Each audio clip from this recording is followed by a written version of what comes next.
Bonjour, moi c'est Caroline Moreau-Dubois. Je suis assistante podiatrique depuis 10 ans à la même clinique et je pratique le loisir du jeu du lancer de fer. Donc, en fait, le lancer de fer, le but est simple. En fait, c'est vraiment, on a chacun 2 fers qu'on lance dans la pine opposée. Il y a différentes distances pour les hommes, les femmes, dépendamment de l'âge aussi. Puis ça marche avec un pointage là, qui varie aussi dépendamment où on le joue et dépendamment aussi si c'est des tournois ou si c'est en ligue. Moi, j'ai commencé, j'avais 11 ans, donc ça fait déjà 12 ans que je pratique ça. Puis il y en a un petit peu partout aussi dans différentes villes du Québec, Canada et même mondial. Donc aujourd'hui, on est au Parc des Forges à Victoriaville, qui est situé près de la rue Académie. Donc on est à la Ligue de fer de Victo. Donc nous ici, on joue 2 soirs par semaine, les lundis et les mercredis, sous 2 formules différentes, mais toujours en équipe. Puis le terrain est situé ici depuis le début de la Ligue en fait, donc les gens de la région connaissent bien l'endroit, c'est facile de nous trouver. Donc moi, en fait, j'ai commencé à jouer au fer quand j'étais petite, là, autour de 4-5 ans, avec mes parents qui avaient un jeu de fer comme ça à notre chalet familial. Donc j'avais acheté des petits fers en plastique du Canadian Tire qu'on s'amusait avec mes parents à jouer.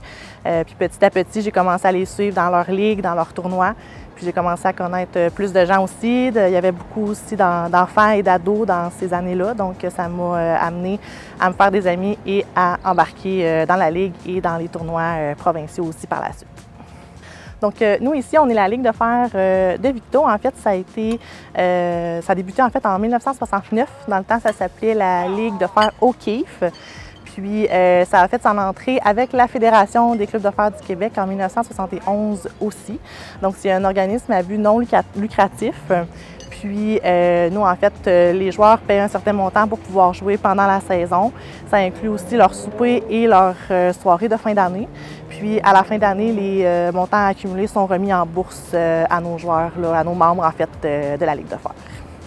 Donc en fait, c'est sûr que pour le côté compétition, parce que c'est plus connu comme un loisir de camping à la base, puis aussi ça reste un loisir, mais pour ceux qui sont plus compétitifs, il y a des tournois provinciaux qui sont organisés par la Fédération des clubs de fer du Québec, qui ont lieu dans différentes villes du Québec partout durant l'été. Ça débute au mois de juin, ça termine à la fête du travail au mois de septembre.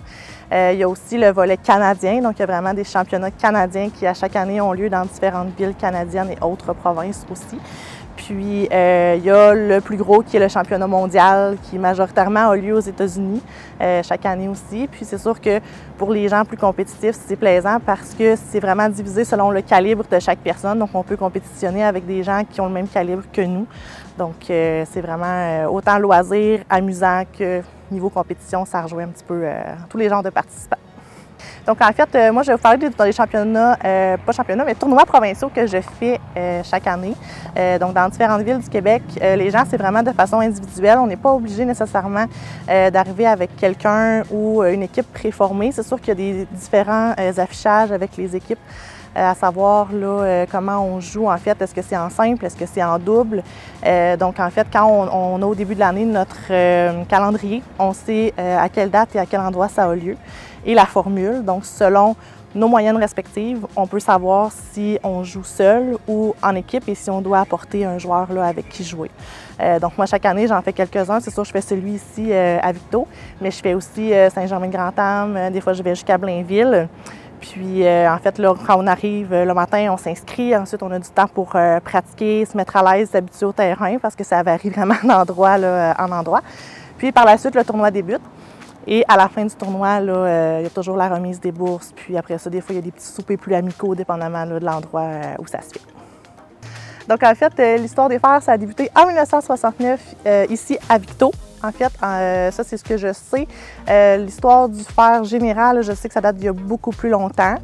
Au niveau compétitif, ici, la Ligue de Victo a rejoint la Fédération des clubs de fer en 1971. Et en 1981, on a reçu ici, à Victo, le premier championnat canadien. Ça a été... autrefois, c'était sur la colline là, de la rue Académie. Donc, c'est pas mal ça au niveau de la Ligue de fer de Victo. Pour ce qui est des fers en général, les dates, tout ça, je les ai pas, mais je sais que ça fait depuis plus longtemps que ça encore. Donc moi, en fait, j'ai commencé à jouer avec mes parents, je l'avais dit un petit peu plus tôt. C'est sûr que moi, ma mère a déjà été championne du Québec, donc éventuellement, j'aimerais arriver à ce point-là.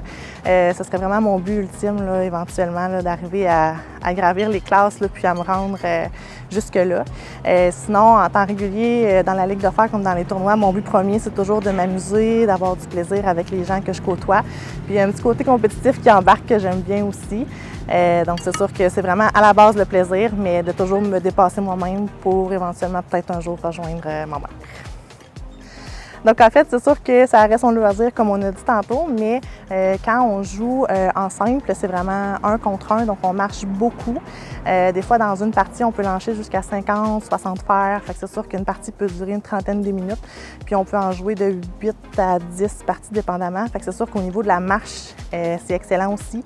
On est dehors, vitamine D, c'est très bon aussi pour ça.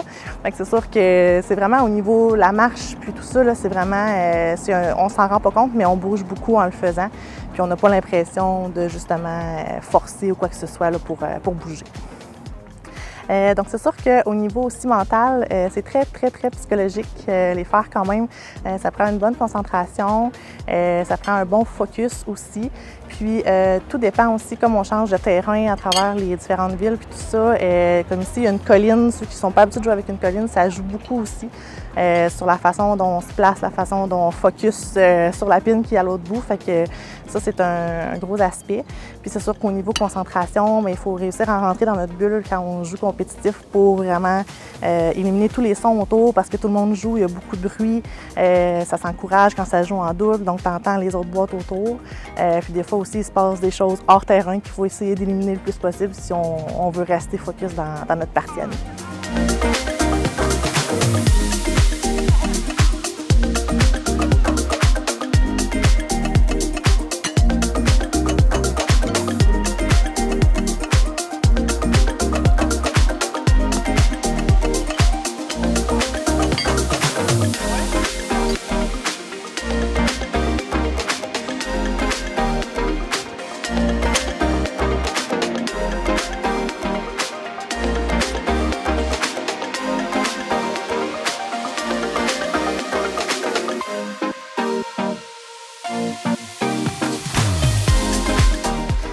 Moi, en fait, ce que ça m'apporte aussi, c'est sûr que dans la vie, je ne suis pas une personne qui est très anxieuse. J'ai eu certaines périodes dans ma vie, par exemple, où je l'étais plus et je me suis rendu compte qu'en venant ici, le fait de se concentrer puis de s'amuser, ça libère vraiment beaucoup. Ça élimine le stress sans même qu'on s'en rende compte. Des fois, juste d'échanger avec d'autres personnes, de parler de plein d'autres choses, de ce qui nous stresse au quotidien. Juste ça, en partie, ça enlève beaucoup de choses. Puis quand on joue, le fait d'être concentré, ça nous empêche de penser à nos petits tracas. Fait que ça fait vraiment du bien au niveau psychologique. Puis j'imagine que les gens plus anxieux ou plus stressés aussi, ça permet d'éliminer ça. C'est sûr, quand on joue plus compétitif, il y a le stress qui embarque, mais c'est un bon stress. Fait que c'est sûr que ça aussi, ça apporte vraiment autre chose au niveau là, de notre psychologique. Fait qu'en fait, oui, c'est la phrase un esprit sain dans un corps sain. On l'entend souvent dans plusieurs types de loisirs et de sports. Comme on dit souvent, justement, ça ne va pas un sans l'autre. C'est sûr que quand notre esprit va bien, souvent on est plus porté justement à s'occuper de notre physique puis de prendre soin de nous. Même chose aussi, quand notre physique va bien, bien ça nous aide au niveau psychologique à être plus focus, plus concentré, puis ça nous amène aussi à une meilleure peut-être gestion de notre quotidien. Fait que je pense vraiment que l'un dépend de l'autre, puis c'est vraiment d'avoir un équilibre entre les deux en fait. Là. Donc, les qualités requises pour pratiquer le loisir, en fait, à la base, c'est sûr, c'est d'être sociable parce qu'il y a beaucoup de personnes, des nouvelles ou les mêmes, mais c'est sûr qu'on croise beaucoup de personnes dans notre soirée. Donc, c'est sûr qu'il faut avoir un côté quand même sociable. La bonne humeur aussi, c'est sûr que ça, c'est contagieux. C'est ce qui fait aussi le succès, justement, là, de notre loisir. Donc, toujours apporter sa bonne humeur avec soi. Puis, quand on joue plus compétitif, c'est sûr que d'être un bon compétiteur, pas trop mauvais perdant, parce que sinon, des fois, ça crée des frictions.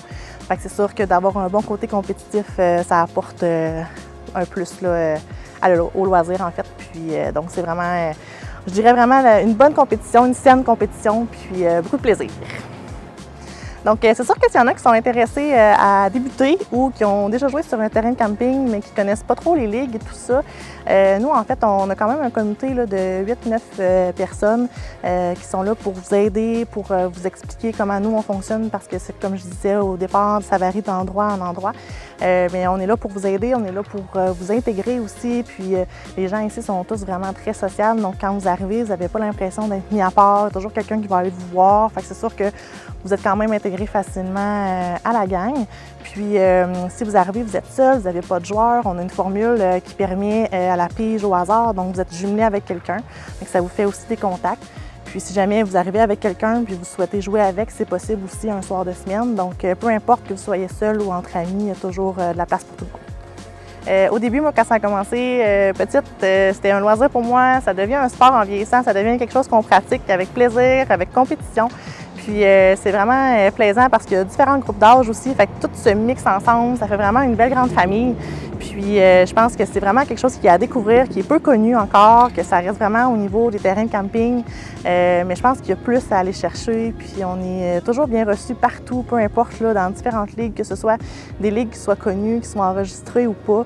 C'est toujours le même principe. L'effet de gang est toujours là. Puis comme je disais tantôt, on peut compétitionner. Fait que si c'est des gens qui recherchent la compétition, c'est un autre type de compétition, mais il y a toujours place pour ça. Puis c'est vraiment, vraiment plaisant de pouvoir pratiquer un sport en plus à l'extérieur. L'été, quand il fait chaud, on est bronzé, c'est le fun. Puis c'est vraiment, c'est que du plaisir à ça.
Mardi soir, 19h.